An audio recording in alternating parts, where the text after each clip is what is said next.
আমি পটেটো বল তৈরি করব। আর এই পটেটো বলগুলোকে আজকে আমি কিভাবে তৈরি করব তোমরা প্রথম থেকে শেষ পর্যন্ত পুরো ভিডিওটাকে দেখতে হবে। আজকে একদম কম সময়ে কম খরচে পটেটো বল তৈরি করব।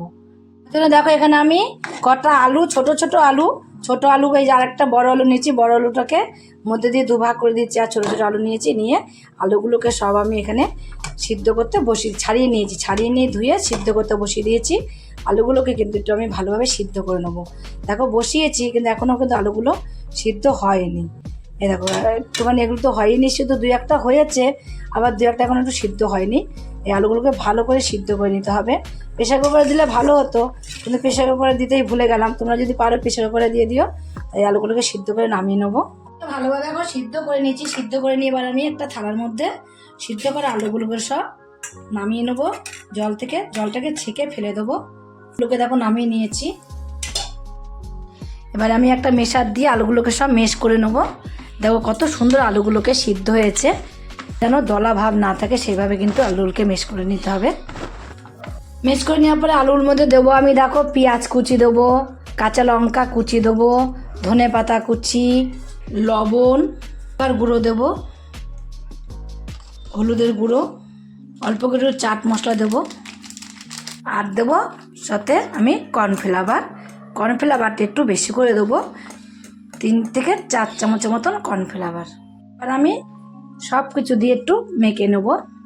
কোনো রকম জল যেন দেবে না, জলের মধ্যে দিতে লাগবে না, কোনো কিছু লাগবে না। যা যা উপকরণ দিচ্ছে এগুলোই দেবো, আর কোনো কিছু দেবো না। এবার একটু মাখাটা জাস্ট একটু ভালোভাবে কিন্তু তোমাদের মেখে নিতে হবে। এই মাখাটাই কিন্তু তোমাদের মেন। কোনো রকম তো আলু দলাভাব নেই আগের থেকেই, তা আর যেন দলাভাব না থাকে এরকম হাত দিয়ে দিয়ে কিন্তু মেখে নিতে হবে। এখন দেখো আমি কিন্তু ভালোভাবে মেখে নিয়েছি। মেখে নিয়ে আমার একদম হয়ে গেছে। এবার এগুলোকে রেখে একটু আমি হাতটাকে একটু পরিষ্কার করে নেব।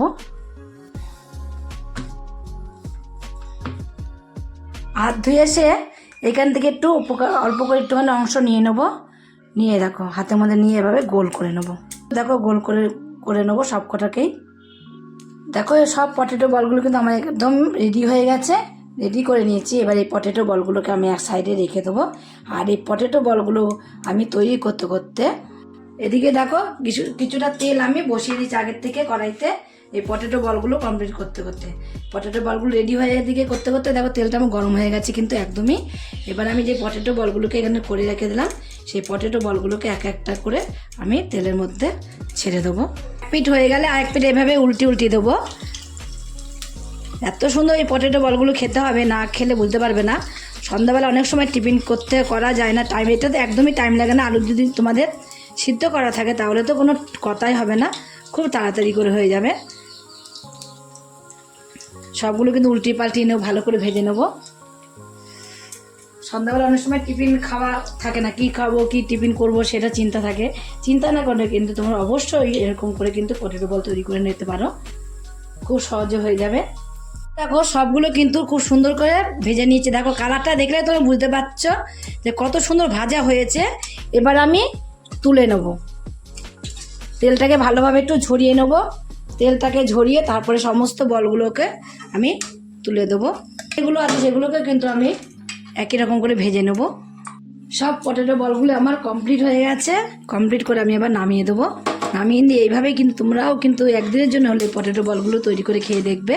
যদি খেয়ে রেসিপিটা তোমাদের কাছে ভালো লাগে, আর তোমরা যদি ফেসবুক থেকে দেখো ফেসবুকের পেজটি ফলো করে দেবে, যদি ইউটিউব থেকে দেখো ইউটিউবের চ্যানেলটি সাবস্ক্রাইব করে দেবে, পাশ থাকা বেল আইকনটা প্রেস করতে ভুলবে না। তাহলে নতুন নতুন রেসিপিগুলো তোমাদের কাছে কিন্তু তাড়াতাড়ি পৌঁছে যাবে। আমার চ্যানেল নতুন বন্ধু হয়ে থাকো, সাবস্ক্রাইব করে নি, প্লিজ সাবস্ক্রাইবটা করে দেবে। সবার আগে তোমাদের কাছে নোটিফিকেশন ঢুকে যাবে। ছোট্ট করে লাইক করো, কমেন্ট করো, অনেক শেয়ার করো। নমস্কার বন্ধুরা, দেখা হবে আবার পরের রেসিপিতে।